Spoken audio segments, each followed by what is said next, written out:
அனைவருக்கும் அன்பு வழியானின் அன்பு நிறைந்த வணக்கங்கள். திருச்சிற்றம்பலம். திருவாக்கும் சேகரமும் கைகூடும் செஞ்சொற் பெருவாக்கும் பீடும் பெருக்கும் உருவாக்கும் ஆதலால் வானூரும் யானை முகத்தானை காதலால் கூப்புவரதம் கை. திருச்சிற்றம்பலம். எல்லாம் வல்ல முதற்கடவுளாம் விநாயகப் பெருமானை வணங்கிக் கொண்டு என்னப்பன் ஸ்ரீமுருகப் பெருமானின் திருப்பாத கமலங்களை கொள்வதும் இன்றைய தினம் விநாயகர் வழிபாடு பற்றி சிறிது கூறலாம் என நினைக்கின்றேன்.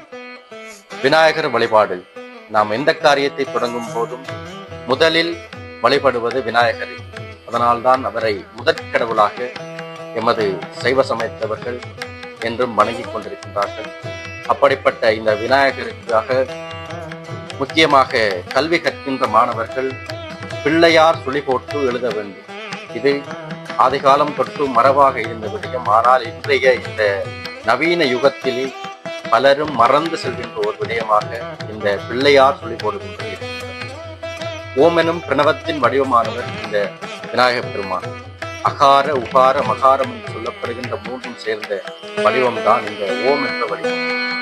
இந்த பிரணவத்தின் வடிவமானவர் விநாயகராக இருந்தாலும் இந்த ஓம் என்ற பிரணவத்தின் பொருளை உணர்த்தியவர், இந்த உலகிற்கு எடுத்துக்கூடியவர் முருகப்பெருமானாக காணப்படுகின்றார். இந்த ஓம் என்ற ஒலி வடிவத்திலே அனைத்தும் அடங்கி இருக்கின்றது. இந்த பிரபஞ்ச சக்தியே ஓம் என்ற ஒலியினுள் அடங்கி இருக்கின்றது என்று பல ஆய்வுகள் கூறிக்கொண்டிருக்கின்றது. அப்படிப்பட்ட இந்த ஓம் என்ற பிரணவத்தின் வடிவமானவரை நாம் பிள்ளையார் சுழி போட்டு தொடங்குவதை மரபாக கொண்டுள்ளோம். எனவே இந்த ஈழத் தமிழர்களாக இருக்கட்டும், உலக வாழ் சைவ தமிழர்களாக இருக்கட்டும், இந்த நாம் இருந்து கொண்டிருக்கின்ற இந்த மலேசிய மண்ணிலே வசிக்கின்ற சைவ தமிழர்களாக இருக்கட்டும், நாம் கட்டாயமாக எந்த செயலை தொடங்கும் போதும் விநாயகர் வழிபாட்டை செய்ய வேண்டும். விநாயகர் எளிமையான வழிபாடு. மஞ்சளிலே பிடித்து வைக்கலாம், சந்தனத்திலே பிடித்து வைக்கலாம், சாணத்தில் கூட பிடித்து வைக்கலாம். அப்படிப்பட்ட எளிமையாக வழிபடக்கூடியதுதான் இந்த விநாயகர் பெருமானை முதலில் வழிபடுவது எமக்கு நாம் தொடங்குகின்ற காரியங்கள் அனைத்தையும் சித்தியடைய வைக்கும் என்பது எந்தவித ஐயம். அத்தோடு இன்று பலரை பார்க்கும் போது பிள்ளையாருக்கு எப்படி குட்டி வழிபட வேண்டும் என்று தெரியாமல் இருக்கிறார்கள். உண்மையிலே பிள்ளையாருக்கு இப்படி பிடித்து குட்டுவது தவறான விடயமாகும். பிள்ளையாருக்கு 5 முறை இப்படி குட்டுவதே சிறந்தது. இது இன்று பலருக்கு தெரியாமல்.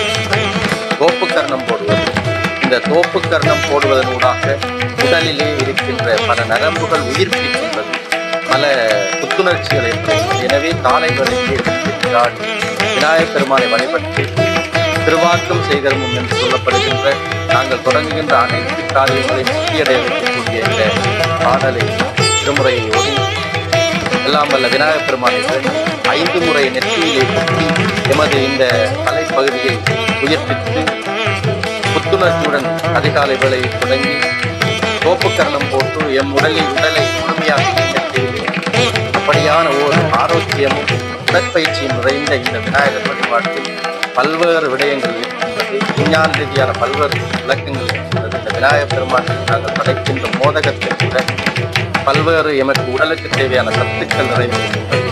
வெற்றி மற்றொரு காணொலியில் விரிவாக பார்க்கலாம். எனவே நாம் இப்போது மறந்து வருகின்ற இந்த ஓம் என்ற, அதாவது பிள்ளையார் சுழி போட்டு தொடங்குகின்ற அந்த வழக்கத்தில் கொண்டு வர வேண்டும். எதிர்வருகின்ற சந்ததியினர் இதனை மறந்து விடாது தொடர்ச்சியாக நாம் அதாவது பாடசாலையில் கல்வியிருக்கின்ற மாணவர்களாக இருக்கட்டும், வேலைத்தலங்களில் வேலை செய்கின்றவர்களாக இருக்கட்டும், அதிகாலையிலே தங்களது வேலைகளை தொடங்கும் போது எழுதும் போதும் இந்த பிள்ளையார் சுழியை இடுவதை என்றும் மறக்காது தொடர்ச்சியாக நாம் அனைவரும் கடைபிடிக்க வேண்டும். எமது இனத்திற்கு, இந்த சைவ தமிழர்களுக்கு ஒரு முக்கியமானதாக தொடர்ச்சியாக இதை கடைபிடிக்கப்பட வேண்டும் என்பது என்னுடைய ஒரு ஆசை. இதற்கு எல்லாம் வல்ல விநாயகப் பெருமான் திருவருள் செய்ய வேண்டும். இந்த விநாயகப் பெருமானுடைய அருளோடு அனைவரும் தொடங்குகின்ற காரியங்கள் சித்தியடைய வேண்டும். சங்கடங்கள் நீக்கக்கூடியவர் விநாயகப் பெருமான், விக்னங்கள் தீர்ப்பவர் விக்னேஸ்வரர். இந்த அனைவருடைய வாழ்வில் இந்த வினைகள் விக்னங்களை தீர்த்து நல்வாழ்வினை வழங்க வேண்டும். அனைவரும் அனைவரும் எதிர்காலத்திலே ஓம் என்ற பிள்ளையார் சொல்லி போட்டு அனைத்து காரியங்களையும் தொடர்ந்து நாம் எழுதும் போது பிள்ளையார் சொல்லி போட்டு எழுத வேண்டும் என்று அனைவரையும் பணிவாக வேண்டிக் கொண்டு கட்டாயமாக காலை வேளையிலே சுவாமியின் கரைகளில் நீங்கள் வணங்கிவிட்டு பிள்ளையாருக்கு நெற்றியை குத்தி கோப்பு கர்ணம் முறையாக போட்டு உங்கள் வாழ்வில் வளம் பெற வேண்டும். அதற்கு எல்லாம் விநாயகப் பெருமான் புரிய வேண்டும். இந்த விநாயகப் பெருமானை வேண்டிக் கொண்டு தொடர்ச்சியாக எனது இந்த அன்பு வழியான யூடியூப் தளத்திலே மேலும் பல விடயங்களை எதிர்பார்த்து சொல்லுங்கள். நன்றி, வணக்கம்.